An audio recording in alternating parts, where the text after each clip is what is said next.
Okay, so Fáilte, you're very welcome back. This is our third evening of Stories Through Time. And this programme is brought to you by Teresa and the Rural Health Partnership through the Healthy Living Centre and the Warm, Well and Connected project. So the rumours that are doing the rounds now are that Teresa Nugent is starting a television station in Cullyhanna. We're not quite at that stage yet, but no, the way we're going, we're well on our way. Exactly. Well, the feedback's good, and everybody's saying we need to do more of it. So, so you never know what will happen in the next short time. It's a way of meeting. It's a way of connecting with people when people aren't able to get out. So, Stories Through Time last week was International Women's Day, and that was what our focus was. This week we're focusing on a townland story. So why a townland story? First of all, Ireland is absolutely unique in townlands. That townlands don't exist anywhere else across the world. There are 62,205 townlands across the island of Ireland, and roughly about 200 across the South Armagh area. And you'll begin to see over the next couple of weeks townland boundary stones, some of them just starting to go in last weekend. So for this night, I'm picking the townland of Carnally to focus on, and I'm bringing three stories, one from the 18th century, one from the 19th century, and one from the 20th century. And I'm using them because there is a family connection for me with the three stories that are going to be used tonight. And that for me is very important. So Carnally in Griffith's valuation is a townland of 811 acres. It couldn't really be said that it would be the best of arable land, but that's the acreage that's in it. So the first story we're going to look at tonight is a story that's directly linked to my family, and that is the story of Séamus Mór McMurphy, known as the Carnally Rapparee, and celebrated in 2020 the 300th year of his birth. So we're going to open just with a piece here before we go in any further. Last do a glófi orm féin. Cort an ropa harm o windiel go Jean, agus sínu Patsy love amach de hargad na folla. Be blachana an arach ag dahu na tithe, ach ní fec for Séamus Mór an muin íoch a réis go Joe. Seo hum an Jerry, agus tíad nach searb mo creice. Fairer nach will an tíir se agam be cosíochs na cnic, agus a brat geal an fella orm ag argáil le Patsy faoin éag se uair. Nach suúh nach dim réimse, agus gas na rachni, ag buint as a luúh le sinú chun na spera. Tá an severcan sir ó Graham docht an Gevry, agus nach sucker scal na gran loch glas drum. Ag Carnally féin an brac gort na hábhar, mar geal carrig an affran na seasamh go bún. Sin trú nach síos an glúna a thuime an maidin sin mé lúnasa le padra uhla rá, agus aithní a dhéanamh an eile paci, in áit a bheith ag seanú mar a bheith moch ag ngan meisce. Poching av Patsy a rinne cran gal Kyle Doom is a hug file le Johnson Kangle a cor or Séamus Mór. Má haring jung shabin malhe shinne má céim ganwa. A mali bocht, is grúma an coma a tauert agus an cráide dochring. O chassis tú do service a sprúnach sin a birch. Nach bocht an turstil ditch do forch in san fire. Ach brí fuisio dá fila sa wahunas seo Maite mo cré ein showy me doch morun. Má cré gal an cregan a leafy me an ocht. Be ceol le haun mo suúnú chun suúin agus jothar fahinne ag titcham ma ui. Sean is fad great na maidine agus me lom féin an drain cean foc ag stanú le hulk ina cré. Ach tú a me I maca a catch becdom a grúige orway. Be brún le hinsin ach gran mo violi. Heart or intention, I'm sure. Now, that was Jamie and E, and I think the quality of that sound probably for me wasn't as good, so I'm hoping that maybe it was better for yourselves. But first of all, E was sitting beside the McMurphy grave, the grave of Séamus Mór in Cregan, and he was playing two pieces of music that are associated with Séamus Mór. The first one, the older piece, which was used very much down through the years and over in the Donegal area. And the second piece is a piece that Albert Fry would have made very popular in the 1940s and 1950s. And some of you might have recognized it as the theme tune that was used for Glenroe, for the television program Glenroe. So those two pieces are both associated with Séamus Mór. Jamie, I'll explain to you as we go further on into it as to what Jamie was doing, and he was saying the poem as Gaeilge. So Séamus Mór born in 1720 in the townland of Carnally, and the McMurphys as a family had come from County Tyrone. They were known as Munchin Alberna. So Munchin Alberna was outside Dungannon. They came to South Armagh in the 1200s because of the growing power of the O'Neills. The O'Neills, the great chieftains of Tyrone, and the O'Neills and the McMurphys of the same clan, of the same ancestry. Only to be followed again in the 1400s by the O'Neills, who came with one of their men and set themselves up as chieftain in the Fuse area of South Armagh. So once again, the McMurphys were in a lower position, but they were free clansmen of the McNeils, of the O'Neills. So the O'Neills built their castle at Glasdrummond, built their church at Cregan, and the O'Neills then reigned as chieftains in the Fuse until the Cromwellian confiscation. In this part of South Armagh, there was no plantation of Ulster because the Gaelic chieftain was still in residence at Glasdrummond, but they lost their land in the Cromwellian confiscation because they were implicated in the 1641 rebellion, which was planned at the Crannog and Glenross. So when the O'Neills left, some of them went to Spain, as Q O'Neill had done before them, and with the flight of the Earls. Some of them took their quarter acreages in Behola and County Mayo, and a few remnants of the O'Neill family remained in South Armagh, which is important as the story goes on. But the men who were free clansmen were then on the run, if you like. They took to the hills and they became the next piece of history, which was the Rapparees.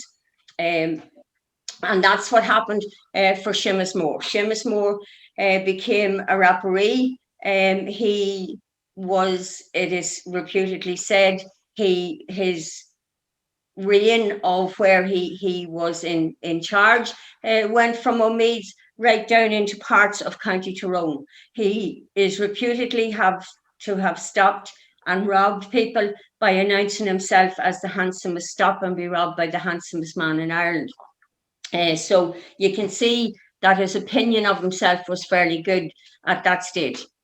But McMurphy and Peadar O'Dornan ran a poetry school, one in Dunreevy, and Dunreevy is part of the townland, a subdivision of the townland of Glasdrummond.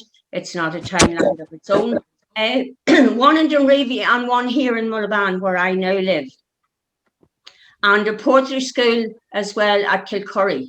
Now, the poetry school was disrupted by the other partner in this story, and that was John Johnson. John Johnson was High Sheriff of Armagh and High Sheriff of the Fuse. He had his barracks was at Camley Ball, just outside Newton Hamilton. And Camley Ball, taking its name, the person who got most of the O'Neill land when it was confiscated was a man by the name of Thomas Ball. He was a Cromwellian soldier. It's why you have the name Ball's Mill. He lived in a house in Ball's Mill and gave his name to that area, and also to Camley Ball, where Johnson had his barracks. So Séamus Mór and Peadar O'Dornan were two very important roles here within the South Armagh area. They were both Jacobite supporters, and the Jacobite supporters for the McMurphys had gone back 2 generations before that, because family tradition and family oral history tells us that Séamus Mór's grandfather, Cormac McMurphy, that the McMurphys had walked as a band of men from Carnally to fight on the field at the Battle of Aughrim in 1691. And Cormac McMurphy killed on the field at Aughrim and left there. His body never returned home. So that story has carried on. And the strength of this story, I suppose, we have so much of this story still here because of the oral history. And because, I suppose, first of all, within the Murphy family, it was held as a story and then became a much more popular story as time went on. And certainly the fact that Malachy Conlon, who was MP for this area, wrote a play called Dunreevy na Mór on Séamus Mór, certainly was the first of the putting into the print of that story. So Séamus Mór regarded himself as a handsome young man, and certainly he was regarded as a handsome young man by Molly McDacker. So if you're looking for stories of romance and treachery, you don't need to read Shakespeare or go to Verona for Romeo and Juliet, because that was part of the Carnally story of McMurphy. He had frequented the shebeen over at the Flagstaff belonging to Patsy McDacker, and Patsy had a beautiful daughter, Molly McDacker. And Molly and Séamus became very much an item, although she was extremely jealous of Séamus and of his reputation for other women. One of his own men who rode with him in the Outlaws was Artie Fearn. And Artie Fearn was extremely jealous and wanted to have a relationship with Molly. So he fed her many stories of all of the other women who Séamus Mór was seeing, and Molly became extremely jealous. She went to John Johnson, High Sheriff, and she drew up a pact with Johnson that she would set Séamus Mór up to be captured. She had asked Peadar O'Durnian to write a poem about the heretic head cutter, which was the name that was used for Johnson. Johnson was a priest hunter. He lived in Roxburgh House in Dorsey. The house is still there. But the field beside the house there was a priest's hole where the priests were beheaded. He captured anyone that there was money on the head of, and there was £50 on the head of Séamus Mór for anyone who would give evidence and get him arrested. O'Durnian wrote the poem because he thought it was just been written from Molly herself, but Molly brought the poem criticising Johnson. She brought it to him, and she said it had been written by Séamus Mór, and that every child in the country was singing it. And Johnson was determined that he would get Séamus Mór. 1744, McMurphy and O'Durnian called a monster meeting at the top of Slievegullin in support of the Jacobite cause, following on from the way that his grandfather had followed it. And in this generation, the Jacobite cause was for Bonnie Prince Charlie, the young pretender, Charles Edward Stewart. The old pretender was James. James had marched his army through South Armagh on the Ballymore na Féide, the Great Road of the Fuse, directly through South Armagh and up to the Boyne. William's forces had come through the Slieve Malucra, the Gap of the North, and also through the Boyne, because both armies had crossed South Armagh to fight a war at the Boyne that was a European war and nothing really to do with Ireland. James was defeated at the Boyne, as everybody knows. And after his defeat, he took himself to Dublin and he complained bitterly to Lady Tyrconnell of how the battle had gone against him. And he said to her, "Madam, your countrymen ran away." And she looked at him, and as he was there first, and she said to him, "And you, sir, have won the race." So James had ran in front of them.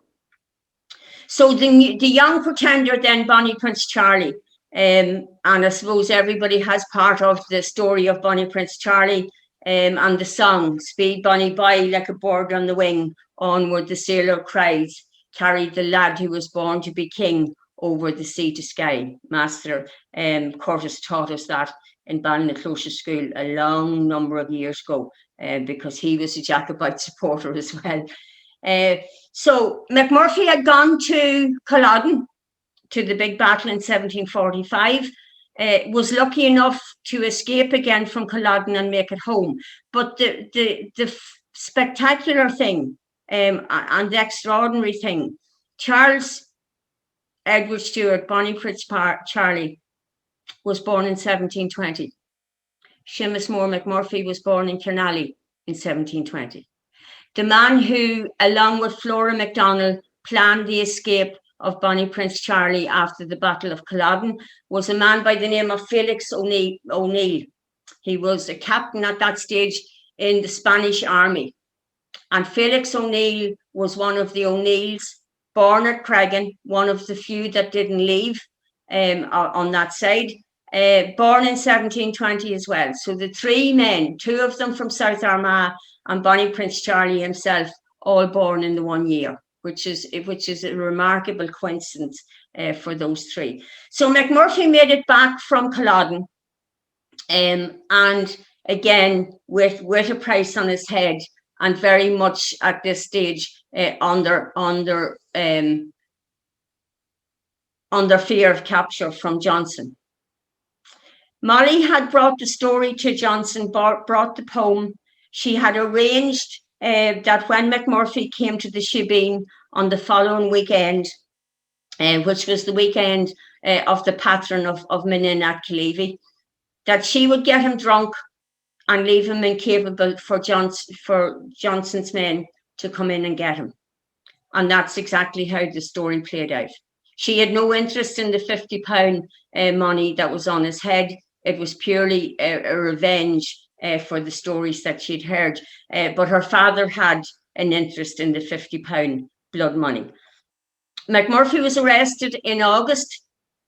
He was, first of all, tried at Dundalk. He was charged with the stealing of a horse, which at that time was enough to sentence him to be hung. He wasn't convicted in Dundalk. The jury in Dundalk refused to convict him. He was taken then to Armagh Jail, and he was lodged in Armagh Jail. He was tried on the following March, and he was convicted of the stealing of the horse. The old jail in Armagh City is where the Hole in the Wall pub is now. It's just down from the Market Theatre. And there was an underground passage from that up to the courthouse. And the courthouse at that time is where the old library is now at Armagh, just also down from Armagh Theatre.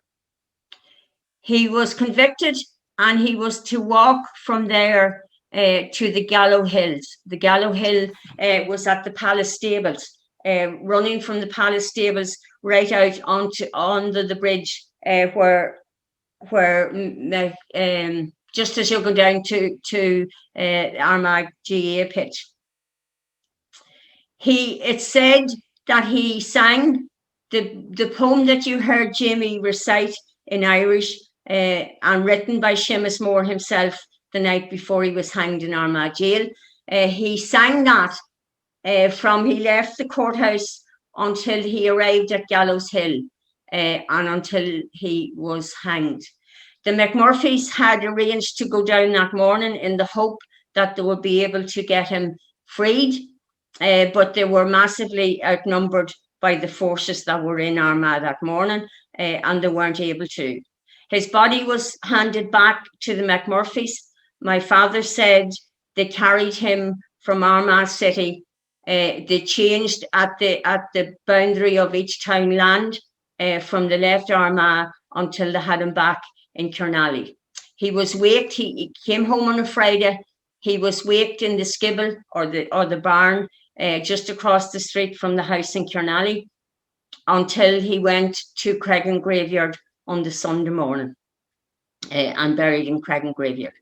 So his life was short. So born in 1720 and hanged in 1750.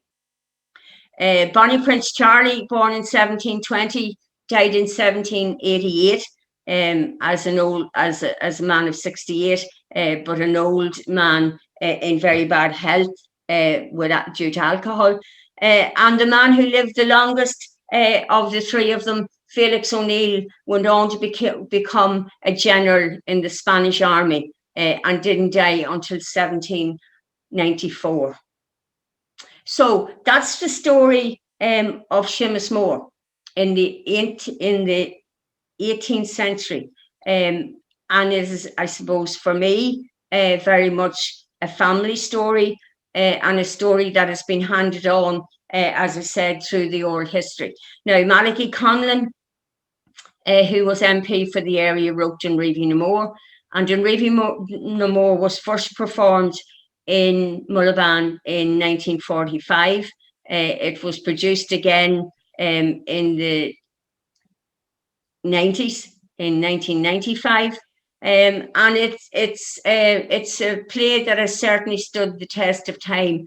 John Campbell is in the house here this evening, and John's father was at the first production in 1945 and wrote a lovely article of what he remembered as a 12-year-old boy of being there. But the story was so much was carried on and was so much part of the lives of the people, and Séamus Mór was so well remembered for his role. And I suppose Johnson of the Fuse also remembered, but in a different way, because part of what was said about Johnson still carried on as well. Jesus of Nazareth, King of the Jews, save us from Johnson, Lord of the Fuse. So Johnson's reputation was very fearsome, not only for the McMurphys, but for anyone else that he was had been afterwards.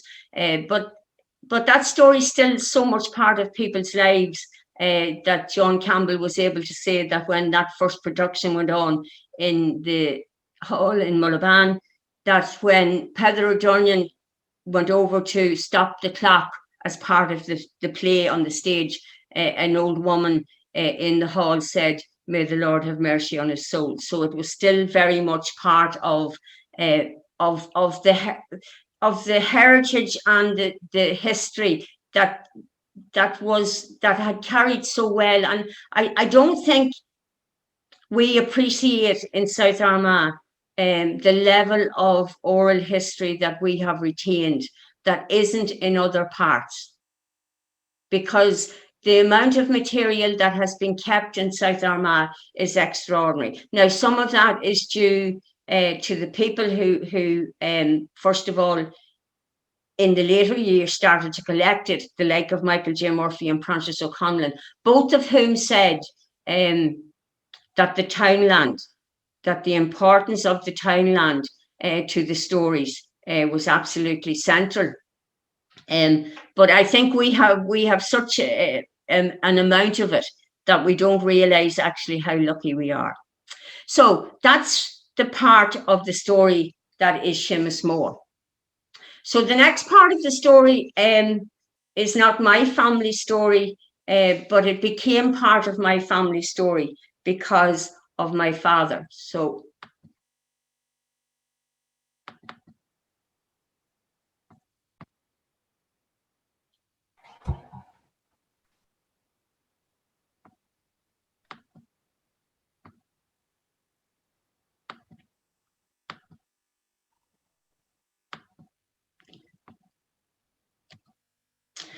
this story is taking us into the 19th century. And this is the story of this house. This house is just above the crossroads at Fords as you're heading on the right-hand side as you're heading to Crossmaglen. And if you're going up that road now, this is what the house looks like. So it's a shell of a house, almost completely covered in ivy. And I suppose at this stage, not a house that anybody really knows an awful lot about. This is what the house looked like before the ivy had taken hold of it, and you can see the amount and the type of a structure that it was. You can see a beautiful arched doorway and the steps that are taking you up to the front door. And this is the house. I'm going to leave that picture up and you can just hear me talk. This is the house of Francis Ford. Francis Ford was a landlord. He had originally come into South Armagh from Wexford, and his first house that he built was at Dunreevy, at the Wood. So anyone who's familiar with that part of the area will know that Dunreevy was always known as the Wood. And as I said, Dunreevy is a subdivision of the townland of Glasfrummin. So that's where he built his first house. But in the 1820s, he came down to the area that he actually gave his name to, and he built this house. He cleared 8 families off the land that he used to build Carnally House and the surrounding farm. Those who took compensation were given it. Those who didn't still had to leave their land. Now, Francis Ford, in an area that had extremely bad landlords, Francis Ford was known as a liberal landlord. The road is known as Ford's Cross, where the two roads meet. And it's known as Ford's Cross because during the famine years, there were government relief schemes which provided employment for people and straightened roads. It's why throughout Ireland, that Ireland has roads, some of them going nowhere. Some of that is part of the famine relief work. But there was a road relief scheme on that main road, which now runs from Dundalk to Newton Hamilton. And at the same time, Francis Ford put his own money into a relief scheme that would allow the road between Silverbridge and Crossmaglen to be straightened as well, and to provide employment for his tenants on that area. And where the two roads met became known as Ford's Cross, and still is known as a landmark of Ford's Cross. So Francis Ford married. He was a Church of Ireland man, as all of the landlords at that time were. He married locally to a Catholic woman, McMahon from Ballsmill. And he had 4 children, 2 boys and 2 girls. His eldest daughter, Jane, married into the Jeffers family from a house that is still there as well. And that Jeffers house was Ligmyland House, now owned by the Hanratty family. So she married Jeffers and she moved to live in Drogheda, where the Jeffers family had originally come from. The other daughter married and moved to the continent. And his eldest son, William Ford, gave him, it is said, a lot of bother and was a wild man. And Francis Ford did what was unheard of within a landlord family. He had his son brought to justice for stealing a bullock from his farm, and he was sentenced to 10 years transportation and went to Van Diemen's Land. Now, that would be absolutely unheard of within the landlord people, that you would do this. My father wrote in 1987, he wrote an article for the Cregan Journal, and he wrote on the Ford family, on Francis Ford, on the fact that his son was transported, telling the whole story as far as he could bring it on the Ford family, and very much on the quality of the Ford family. Francis Ford, as a Protestant, was church warden of the Church of Ireland at Cregan. At that time, the Church of Ireland was the established church, and you had to pay tithes to the established church, irrespective of what your own religion was. And when Francis Ford was church warden, he refused to collect the tithes from any family who wasn't of the Church of Ireland faith, which was an extremely moral stance for him to have taken. So the story was written in 1987. My father had always told us and talked about the Ford family. He was at the demolition or the taking off of the roof of this house in the 1940s. And he always said he felt such sorrow at the taking off of the roof and leaving that as a ruined building because of the architecture that had gone into it and because of the people who had lived in it. So that was as far as the story had got. I met about 6 or 7 years ago, I met a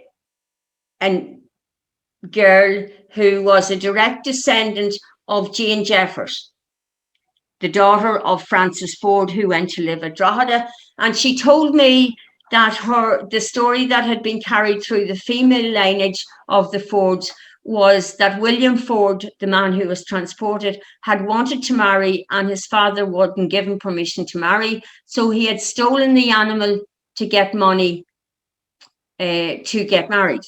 Now, Francis Ford, as I said, had married firstly a Catholic woman from Ballsmill. His first wife died. He remarried, and his second wife, also a Catholic woman, his second wife and the newborn infant of that marriage both died with famine fever and both buried in Cregan graveyard. So if he had been liberal enough as a man, as a Protestant landlord, to marry Catholic women both times, her and I had a conversation and couldn't understand what the objection could have been to William's marriage. But again, I had taken the story with her as far as I could, and I thought that was as far as the story would ever get. Until a girl called Gabriel Crowley in Queensland in Australia in 2018 decided to do ancestry research on her family. And she found that her great-great-grandfather, Francis Ford, William Ford, who had died as a very successful businessman in Australia, when she found all of the history belonging to him, she found that he had been a convict, and that when he had served his 10 years indenture as a convict, he had come out. He was an educated man, leaving Carnally, and had become a very successful businessman. Now, he had done what a lot of convicts had done in Australia. He had totally closed that part of his history and moved on. And she was the first of her family that was aware that that was the heritage that he had brought with him. The story had never been told before 2018, and some of her own family very unhappy with her at her bringing this to the front. She went online and started to do research, and in her research she found on the internet a part of an article written by my father in 1987 in the Cregan Journal. And in October of 2018, she arrived to South Armagh looking for Jen Murphy. And she didn't find my dad because he had died in 1995, but she found me. And I could bring her to stand in Carnally House, where her great-great-grandfather had been sent and transported from. I could bring her to Cregan graveyard and show her graves that were belonging to the Jefferses and the Fords. I could bring her to Legmylan House and show her where Jane Ford had married Jeffers. So we were coming to the end of our story. We thought that there couldn't possibly be any more to this story. But she had William Ford's indenture papers from Australia. She had his prison records from Australia. And she also had the article from the Drogheda Argus with the trial in December of 1840 of William Ford. And also tried on that date in Drogheda with William Ford. And the article gave her as his lover was Catherine Campbell. And the two men who gave evidence against William Ford and Catherine Campbell were Francis Ford, his father, and Matthew Campbell, the land steward on Ford's farm, who was her father. And she was also sentenced to 10 years transportation. Now, we looked for in William Ford's indenture papers, as he was put into jail in Australia. He gave Catherine Campbell, he quoted Catherine Campbell as his wife. I have searched all of the papers that I can possibly get here, and I have found no record of William Ford and Catherine Campbell having married, and certainly the article in the paper in Drogheda didn't give her as his wife, but she was sentenced to 10 years transportation. Gabriel Crowley had searched all of the records in Australia and had found no record that showed Catherine Campbell actually arriving in Australia. So we searched again on the records that were here in Ireland, and we found that Catherine Campbell, in the year after the transportation, was in Carnally in a house on a small piece of land belonging to Francis Ford. So Francis Ford and Matthew Campbell, even though she was sentenced, in some way they were able to change that, and she was brought home. Now, what was the reason that they didn't want them to marry? Francis Ford at that time in 1840 was a man of 33, and when we traced Catherine Campbell's records, she wasn't yet 17. Catherine Campbell brought home, living on a piece of land belonging to Fords, and in 1849 married locally, and the descendants of Catherine Campbell are still in the Carnally area. So if you were looking a story, another story of love and romance and intrigue and treachery, you have certainly found it in the story of the landlord's son and Catherine Campbell. It's a remarkable story in so many ways. It's remarkable for the fact that as a landlord's son, first of all, he was transported. It's remarkable that he, in Australia, was able to hide so well his background as a convict, and that it took until 2018 for anyone belonging to him to have any part of that story. It's remarkable that when she went online, she found a piece of an article, The Power of the Internet, that had been written here and allowed her to come back, and that there were still places here that she could come to see where her people had stood in the years before. So there you are. That's Carnally in the 19th century. So the last piece of the story tonight is bringing you into something that's happened in the 20th century. So we'll see, will this come up this time? You are heading for Carnally, John, my soul with envy filled. For the youth that's strong within you will be bounding o'er the hills. You will stand on crag and howard, what a sight will then unfold.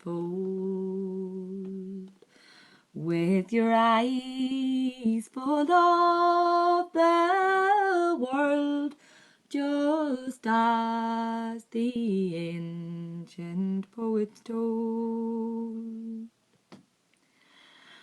Cuchulain's noble mountain will lie purple in the sun, and lesser mounts will seaward slope in arc to Dalganstown, as if to reach to Clogherhead and to guard the sleeping town.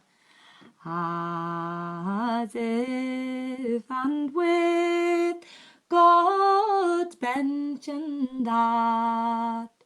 that the dapple skies look down.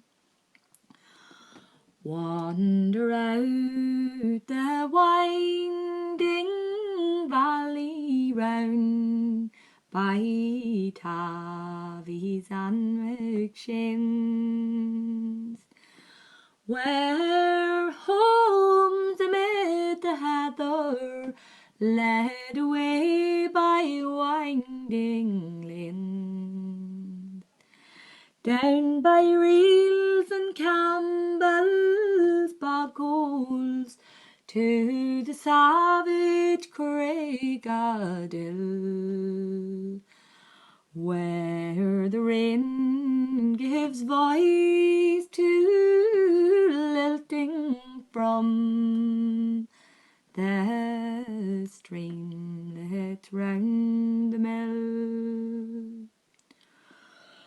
Oh, the hills above Carnally, they come surging through my dreams.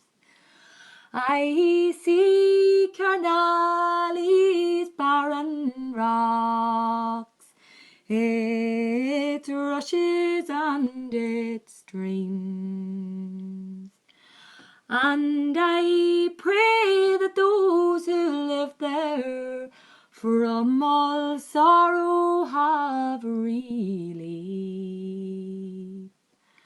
And I pray that those who die there will all rest in God's great peace.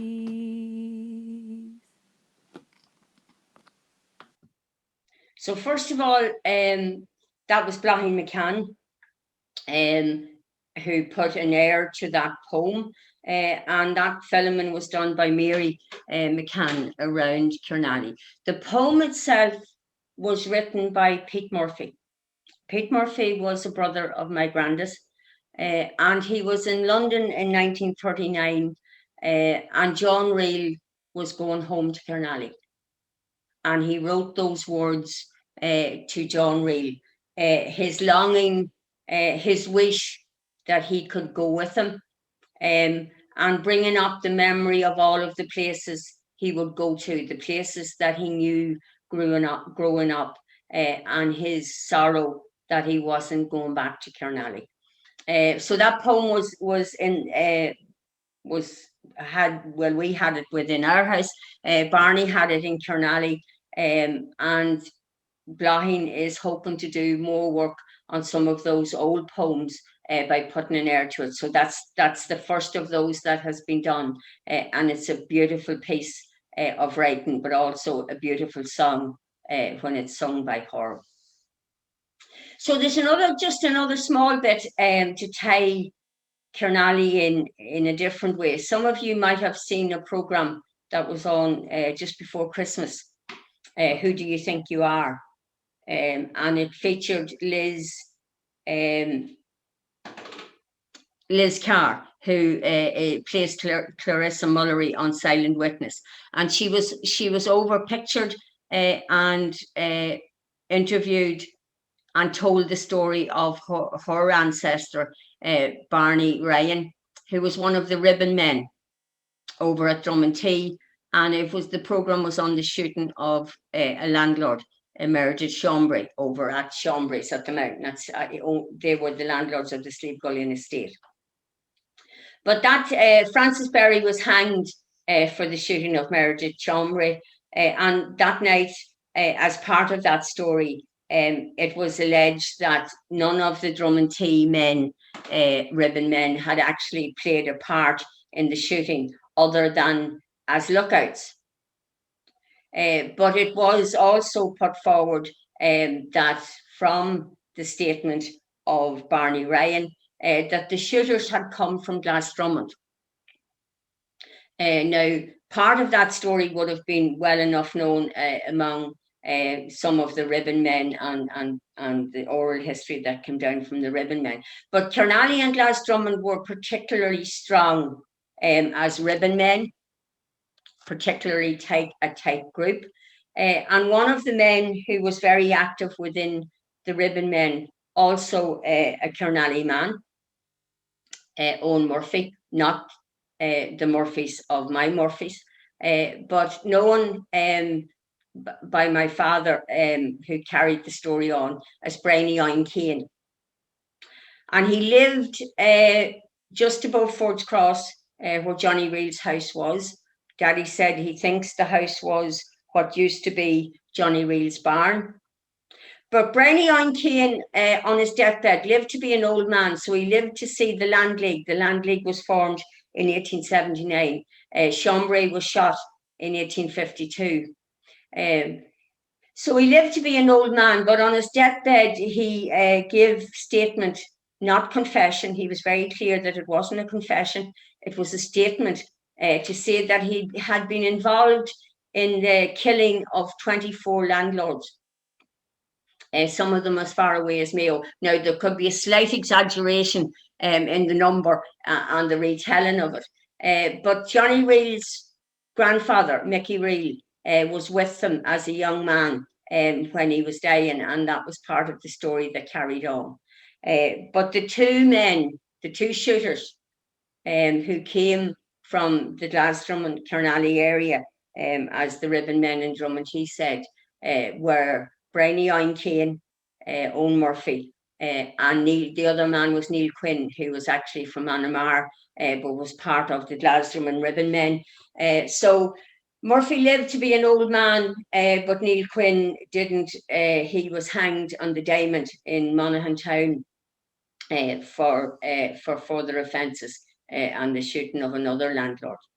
So that's just another part of the story that links into a television programme that's already been out. Now, they weren't interested and nobody was willing to give them that full story because they were concentrating on her ancestor, who was one of the Drummondhee men.